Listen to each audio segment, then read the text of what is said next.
What I'm always reminded as I start thinking about the hard task that God has called me to is the truth of the matter is, men and women, is that God has not called you to a hard task. God has actually called you to an impossible task.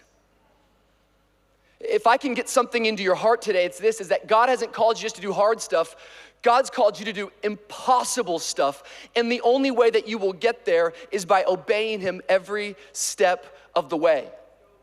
Yet as leaders, what happens to us, if we're being honest, is we start thinking about this impossible thing that he's called us to. And some of you just being here yesterday and hearing this speaking and being in the worship, God's been speaking even clearer to you and been giving you a word. And you're going, God, this is too big, this is too hard. And our knee-jerk reaction is to start to go through all of our limitations. Why we can't do something, why we won't do something. And here's what I've learned about leaders. I've learned that typically the thing that stops us from moving forward in participating in the impossible task that God has called us to is typically two things. It's this. It's number one, it's failure of the past, and it's also fear of failure in the future.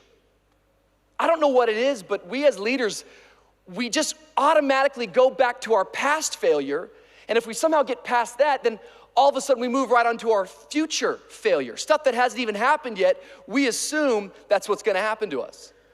Yet where I get so encouraged in the Bible is that God only works with failures. God only works with broken people. You think you have problems? Read your Bible. He's in the business of using the jokers and the smokers and the midnight tokers, people. He uses crazy folks. He uses broken, jacked up people. You think you have issues? You think your staff is jacked up? Read your Bible. These people are crazy. Noah was a drunk, for goodness sake.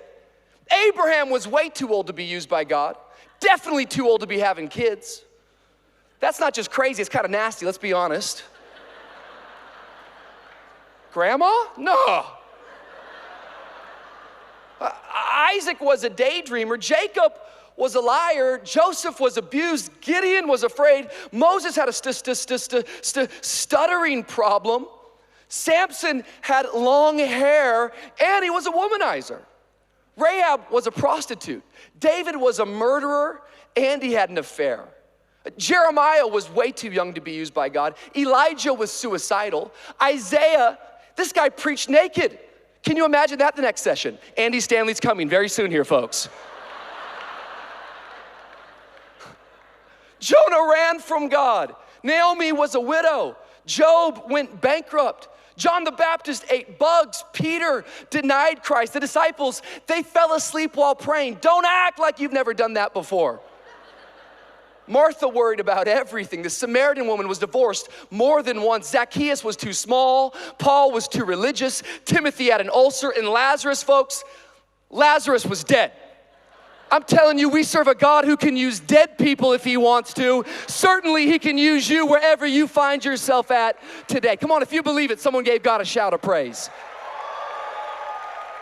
He's in the business of using dead people. He could certainly use you. The problem is that if we ever get past our past failures, right away what we move to, but what if I fail in the future? And here's what I've learned about God, that all of your God dreams are in front of you, that you actually have to run towards the thing that you're afraid of. Failure is actually fuel for your future. Here's a thought that I want you to think about right now as a culture and as a community of change makers. If you're not failing right now, you're probably not succeeding. All of our success, all of our victories are typically on top of layers and layers of failure.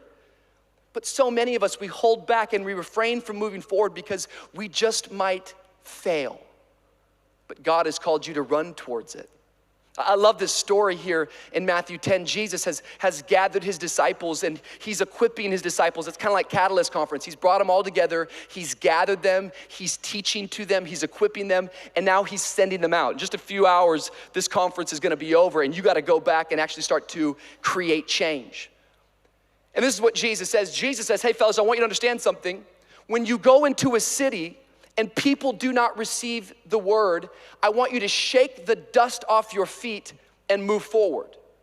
Essentially what Jesus is saying is he's letting the disciples know that they're gonna fail from time to time. That not everywhere you go is gonna be full of victory, and not everywhere you go is gonna be full of success. You're gonna come across some failure. But when you fail, I don't want you to quit. I want you to shake the dust off your feet and move forward.